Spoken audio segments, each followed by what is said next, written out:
sur ma chaîne Marion Evans. Pour ceux et celles qui n'ont pas vu les vidéos précédentes, intitulée cette série de vidéos spéciales événements, en effet je vais vous parler surtout de l'étiquette à table. Je me suis transformée pour vous en bonne fée afin de réaliser votre vœu, invité ou une invitée idéale, ou une hôtesse ou un hôte parfait. Alors au départ j'avais fait cette série en une seule vidéo. Je me suis aperçue que c'était très long pendant le montage, donc j'ai fait plusieurs petites vidéos. J'ai également présenté cette série de vidéos sous forme de menu pour que ce soit un petit peu plus divertissant pour vous. J'ai également coupé cette vidéo en deux vidéos, elle était très longue aussi avec les verres. Et aujourd'hui nous sommes toujours au fromage. Nous sommes dans la deuxième partie de notre assortiment de verres. Je vous propose comment soutenir ou tenir son verre comme un gentleman ou une lady. Allez, passons à table. Pour commencer, je vais vous citer les trois grandes parties d'un verre à pied. Alors, je dis bien trois, car il y en a plusieurs. Par exemple, il y a le buvant, la cheminée, l'épaule, le manquin, ça me reviendra, le bouton. Alors j'allais penser que je suis une connaisseuse de vin, pas tout à fait, bien que j'aime apprécier un bon vin de temps en temps. L'année dernière, je m'étais inscrite pour faire un cours de dégustation de vin, de cata en fait, et je pensais que ça pouvait être intéressant pour moi en tant qu'organisatrice d'événements de savoir comment servir le vin et connaître plusieurs vins. Mais, confinement, le cours a été annulé et je suis restée sur ma faim et je suis allée un petit peu me renseigner. Ah voilà, ça me revient, la paraison, juste au-dessus du bouton. C'est sûr qu'avec un nom comme ça, c'est normal qu'on oublie. Donc revenons à nos trois grandes parties. Nous avons le calice, ou familièrement appelé le ballon, la tige ou le pied du verre, la base ou socle du verre. Pourquoi les verres à vin ont un pied? Alors ce n'est pas pour faire joli sur la table ou pour courir plus vite, c'est pour justement la dégustation du vin.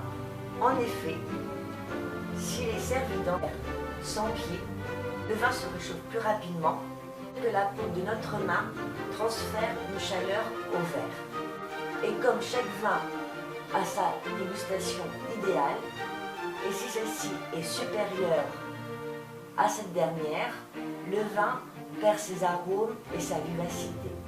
Et c'est pourquoi on sert le vin dans un verre à pied. En effet, on n'a pas ce contact de la peau avec le verre. Grâce à cette petite explication technique, vous allez pouvoir moucher vos amis qui tentent de vous faire passer pour un snob ou une snob parce que vous souhaitez boire votre verre dans un verre à pied et non un verre à eau, j'allais dire même un verre à moutarde. Je suis méchante là. Revenons à tenir nos verres correctement. Et pour être plus précise, vous avez deux possibilités. La première option, c'est de le tenir par la tige. Le tenir soit par 4 doigts, 3 doigts, 2 doigts ou 1 doigt. Et l'autre option, par le socle. De même que la flûte de champagne. 4 doigts, 3 doigts, 2 doigts ou 1 doigt. Ou le socle. La coupe, selon la tige, dans mon cas, est très courte, donc 2 doigts, 1 doigt ou le socle. En ce qui concerne le verre à eau à pied, l'étiquette française recommande de le tenir par le calice. En effet, étant le plus grand verre de la table et souvent le plus rempli, ce maintien est beaucoup plus stable que par la tige. Pour ce qui est du verre à cognac, comme vous pouvez observer, la tige est très courte, le calice est très arrondi. En fait, ce verre invite à glisser nos doigts en dessous et d'envelopper cet alcool brandy, cognac ou armagnac ont besoin de chaleur avant de le déguster. Et pour ce qui est du verre à liqueur, réellement, il n'y a pas de règle, soit par la tige ou par le calice.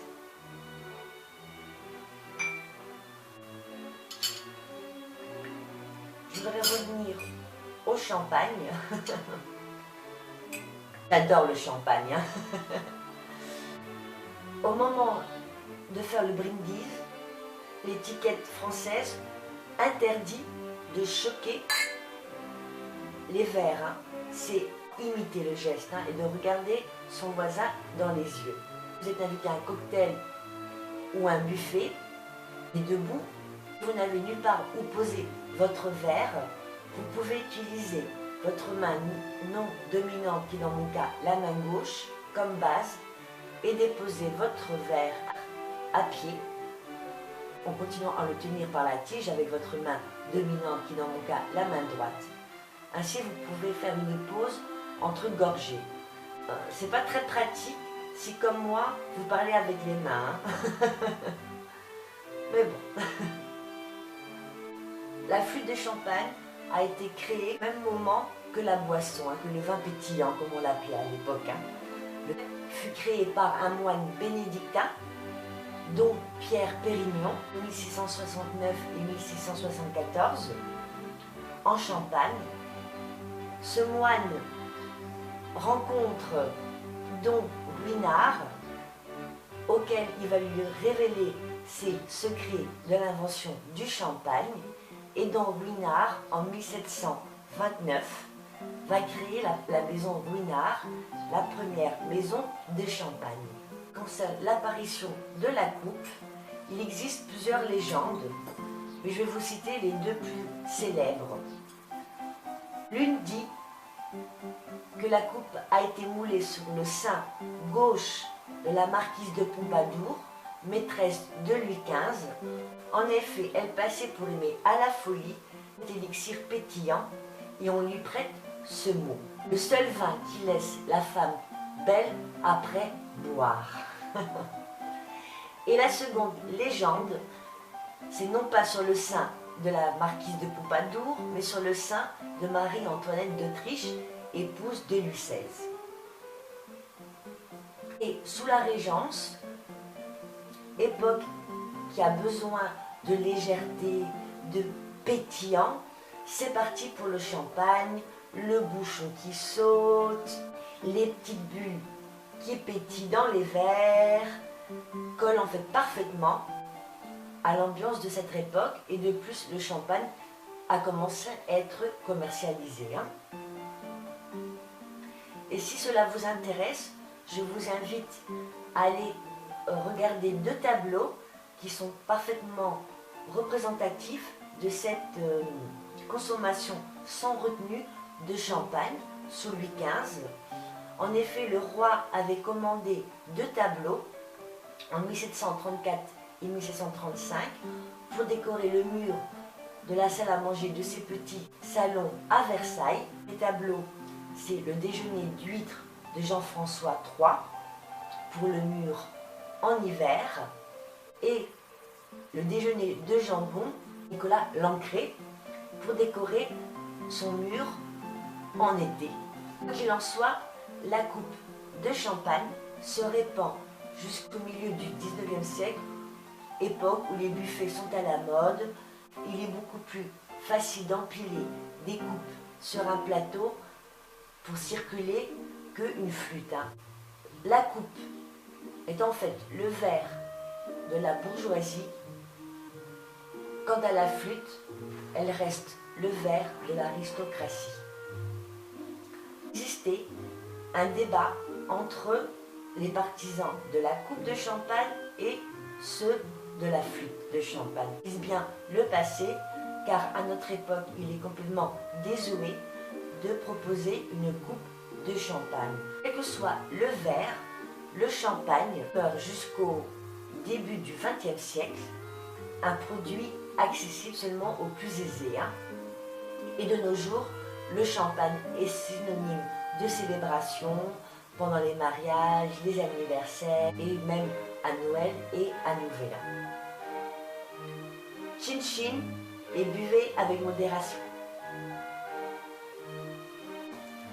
Voilà, nous venons de terminer notre assortiment de fromage ou de verre. J'espère que mes conseils vous ont aidé. Je peux également faire une petite précision que si vous choisissez l'option de tenir votre verre à pied par le socle, c'est vraiment la manière la plus correcte de tenir son verre en société. Mais je vous invite de pratiquer chez vous avant de l'utiliser en société. Ajoutons que le champagne est souvent servi pendant des communions, mariages ou autres événements, des cocktails ou des buffets, donc de nombreuses personnes et debout. Au moment de se faufiler, on peut se faire bousculer et renverser cet élixir.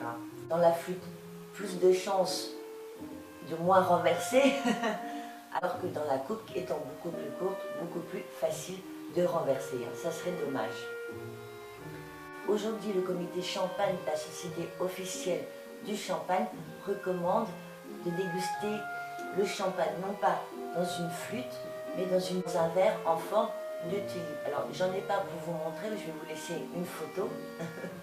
En effet, cette forme laisse monter les petites bulles du champagne et les arômes jusqu'au nez au moment de boire. Par sa hauteur, le verre en tulipe permet aux bulles d'éclater sur le bout de la langue et non dans le verre.